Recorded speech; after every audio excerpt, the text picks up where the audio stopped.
الحمد لله رب العالمين ثم الصلاة والسلام على أشرف الأنبياء والمرسلين سيدي وحبيبي ونور قلبي أبي القاسم محمد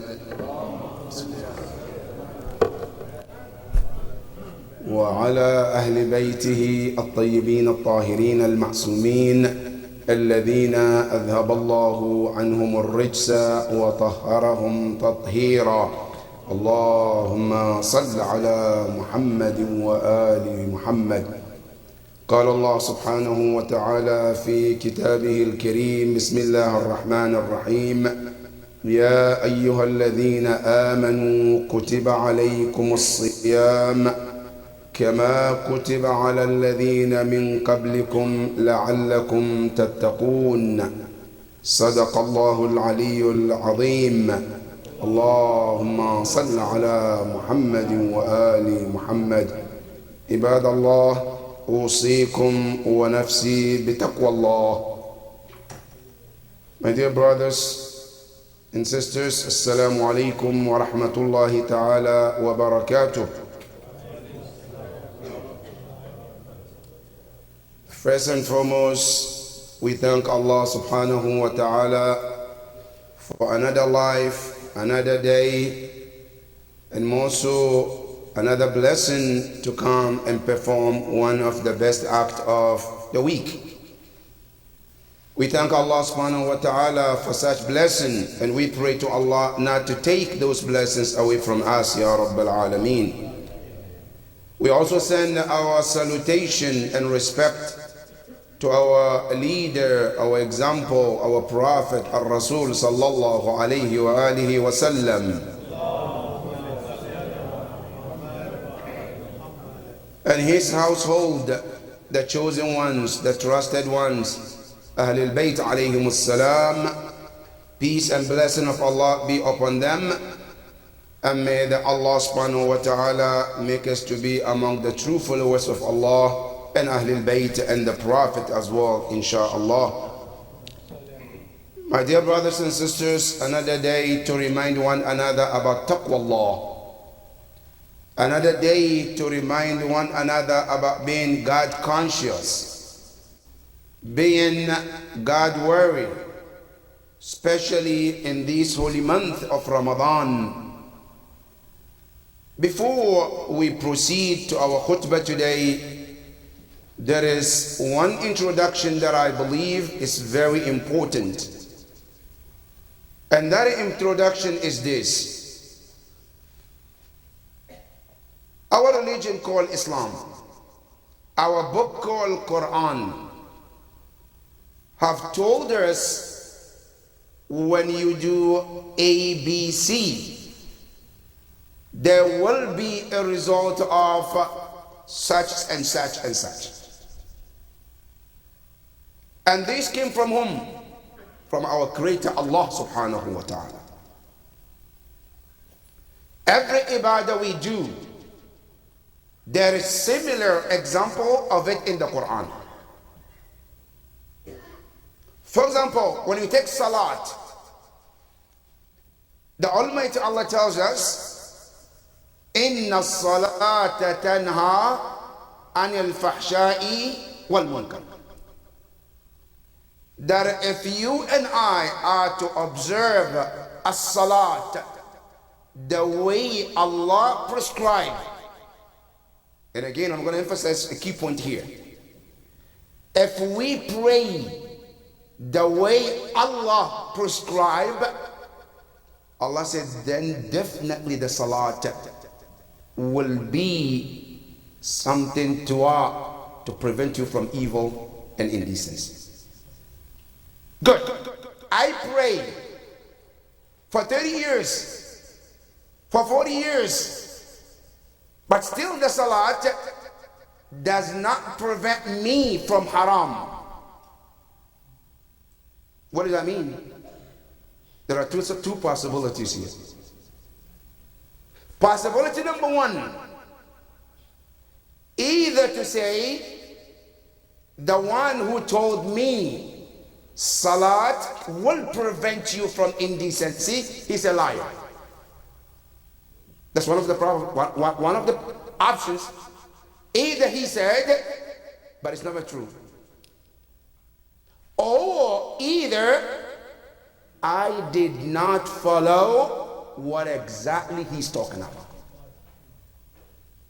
Let me give you one practical example, brothers and sisters. If somebody tells me today, whenever you are thirsty, water will take care of that thirst. Somebody tells you that. Whenever you are thirsty, get a water, and water will take off your thirst. Good. I drink water,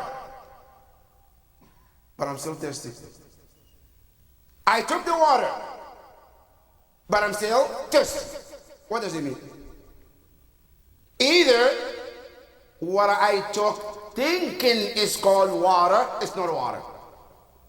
That's possibility number one. Possibility number two, either the one who told me is a liar. He didn't tell me the truth, so I took water, so the result is not there. When Allah subhanahu wa ta'ala tells you in the Quran, in Surah Al-Baqarah, Ya ayyuha alladhina amanu, kutiba alaykum as-siyam, kama kutiba ala alladhina min qablikum la'allakum tattaqun. That fasting has been prescribed upon you, and the same way it was prescribed by people before you, so that you attain taqwa. Today is 14 days. Good. If I evaluate myself from day 1 to day 14, is there any development? Between the day 1 till day 14, is there any changes or not? If there is a changes, then what? 2 things here. 1, the one who told you has spoken the truth. That's number 1.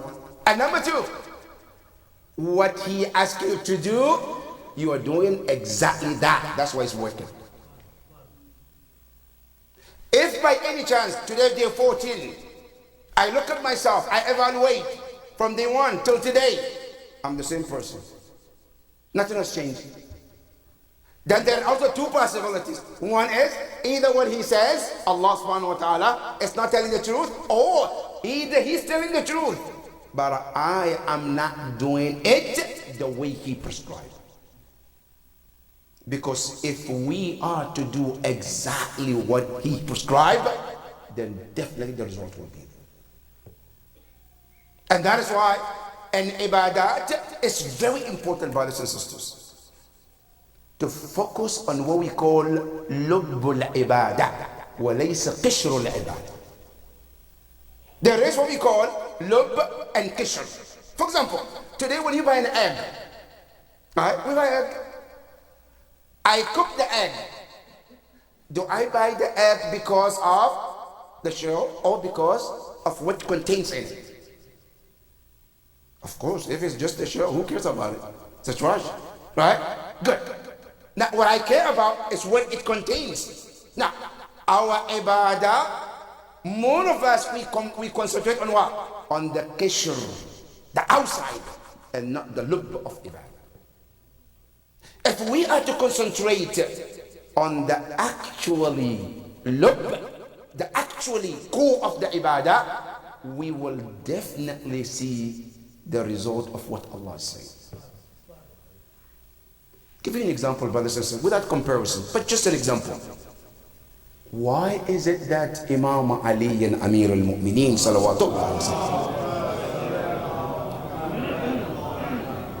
when he stands before Allah, he shivers, his color changes, and I stand there, nothing happens?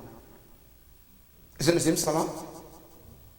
Now, Imam Ali, did he pray Al-Fajr 13 rak'ah or 2 rak'ah? Or 2 rak'ah. Imam Ali, did he pray Dhuhr 18 rak'ah or 4 rak'ah? The same rak'ah. Did he face towards the same Qibla? Yes, he did the same Qibla.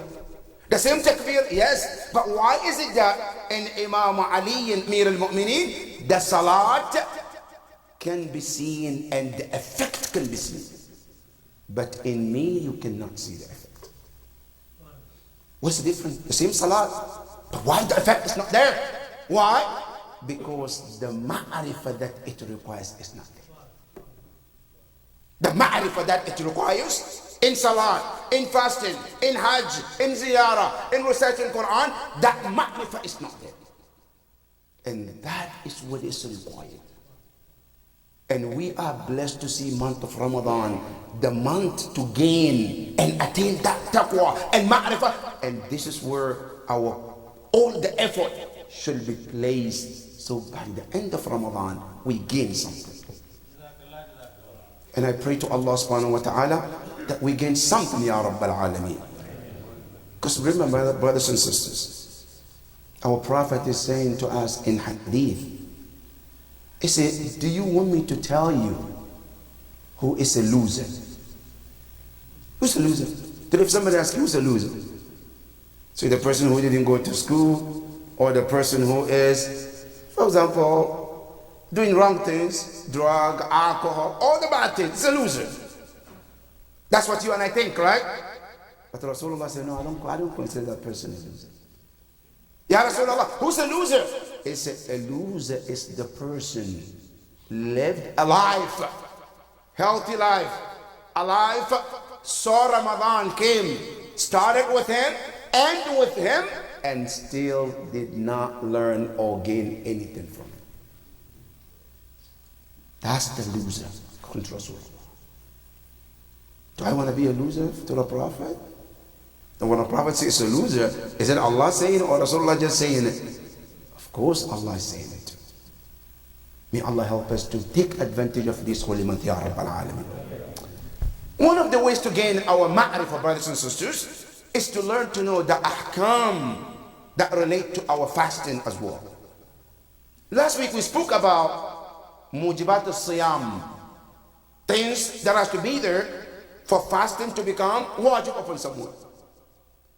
Those conditions that we mentioned, if they are met, then fasting becomes wajib upon a person. Now, I started fasting.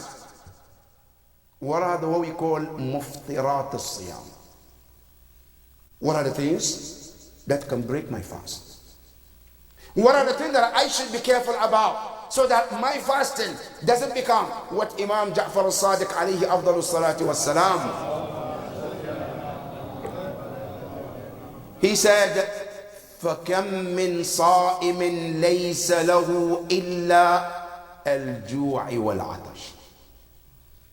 So there are many people, they wake up at the dawn, they eat suhoor, they fast, they work all the way to the end of the day, they break their fast, but at the end of the day, they mark them zero fast. They have nothing except two things, hunger and thirst. What did they do? They didn't eat, they didn't drink, but at the end of the day, they are not considered fasting. What is it that I need to do so that way I don't fall into that category?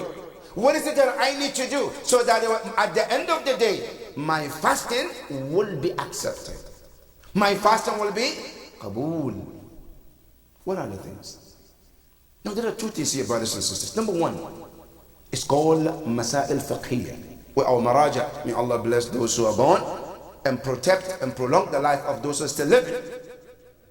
What did they say about, as a fasting person, what are the things you should do? You should know. Now, in fasting, we have what we call muftirat. And then we have makruhat. Meaning muftirat, things that if you do them, your fast is considered void.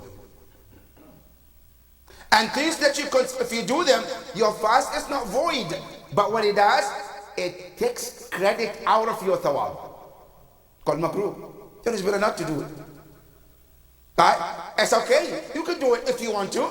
But if you don't, it gives you more thawab while fasting. What are those makruhat? Now, today we're going to talk about quickly things that when we fast, we have to refrain from them. And according to the Umaraja, there are 10 things. Because sometimes people ask, okay, if I'm fasting, can I shave my hair? Okay. Can I cut my nails? Will it break my fast? How would my fast be okay? What are the things that I need to do so that my fast is okay? Now, our Maraja put 10 things. If you do them during the day while you're fasting, your fast is considered batil.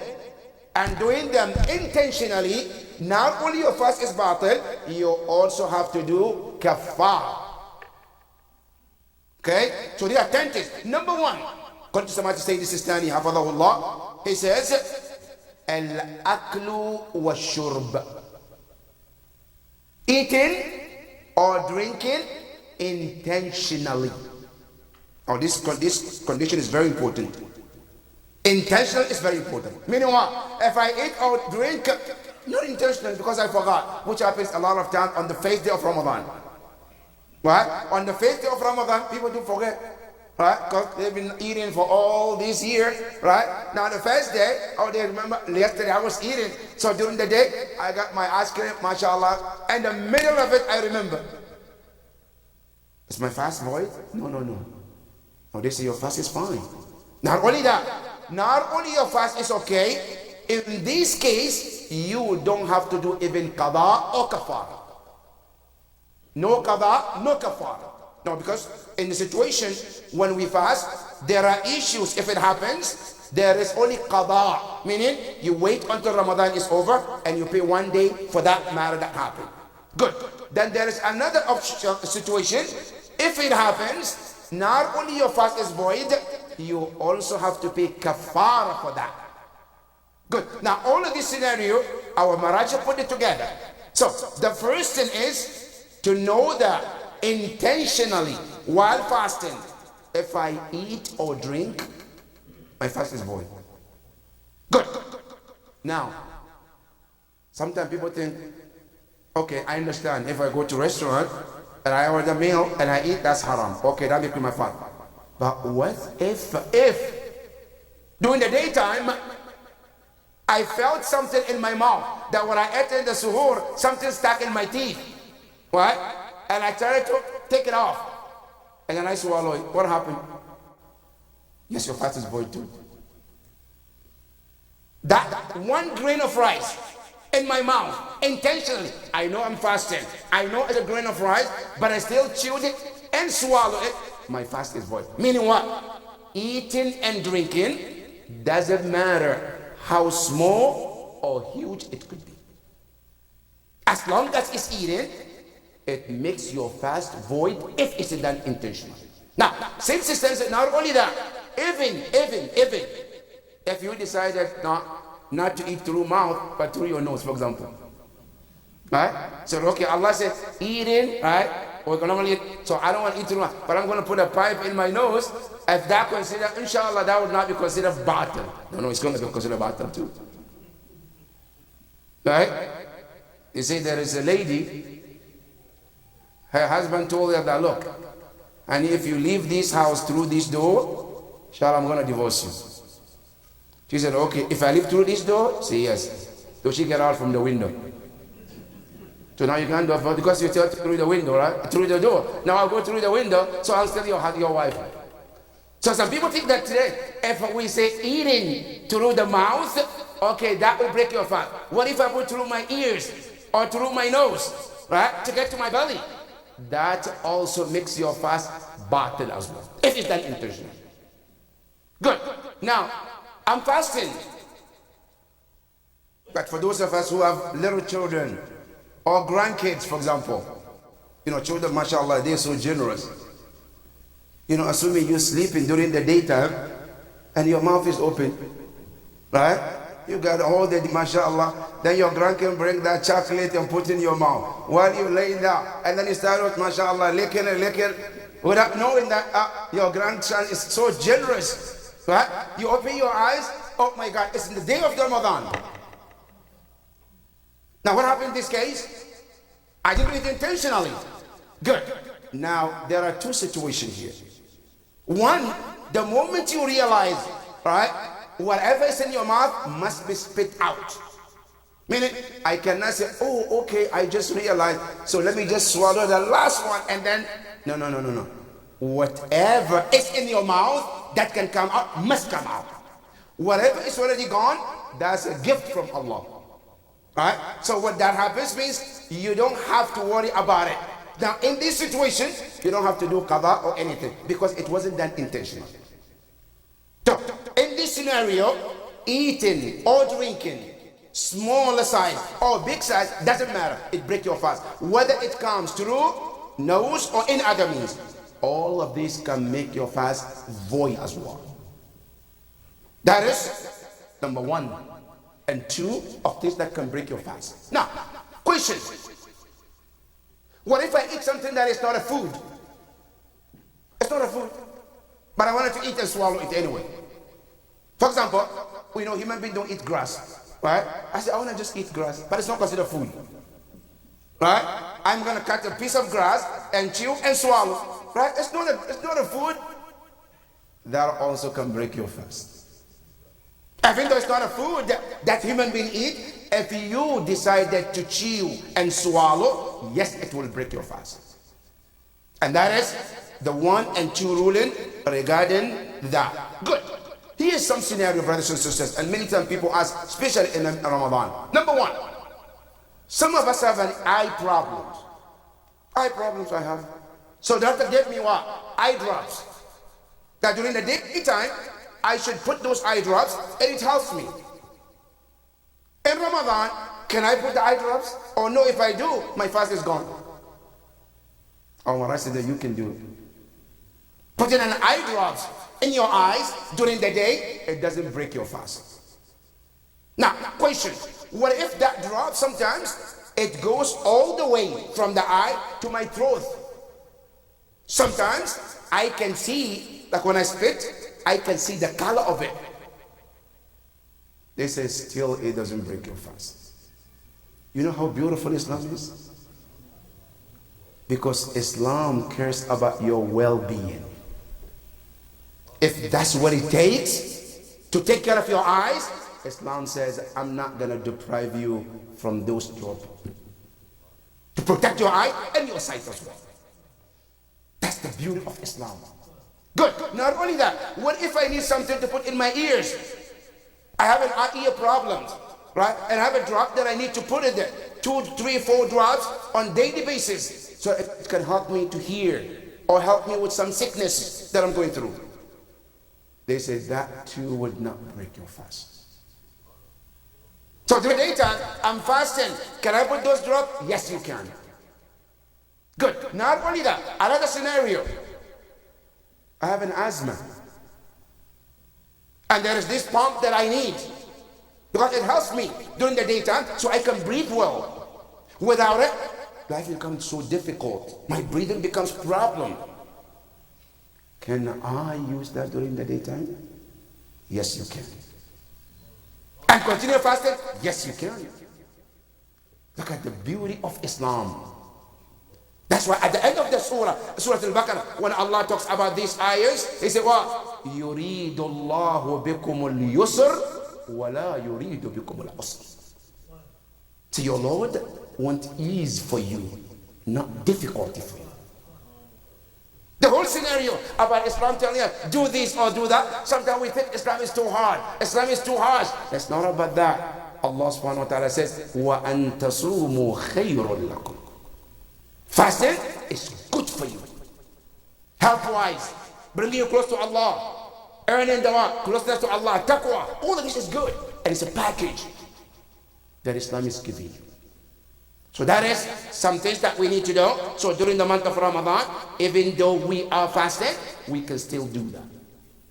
So that is some of these ahkam regarding fasting. We pray to Allah subhanahu wa ta'ala to help us to understand these rulings and apply them according to the teaching of our Maraja, Ya Rabbal Alameen.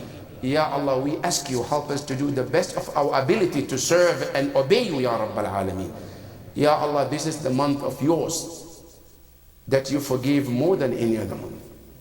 Ya Allah, if you have not forgiven us till this point of the day, Ya Allah, we ask you, forgive us for the days that are coming, Ya Rabbal Alameen. Ya Allah, don't let this month to come to an end unless you've forgiven us, Ya Rabbal Alameen. Bismillah ar-Rahman ar-Rahim. Inna a'tainaka al-kawthar. Fasalli li rabbika wanhar. Inna shani'aka huwa al-abtar. Sallu ala Muhammad wa ali Muhammad.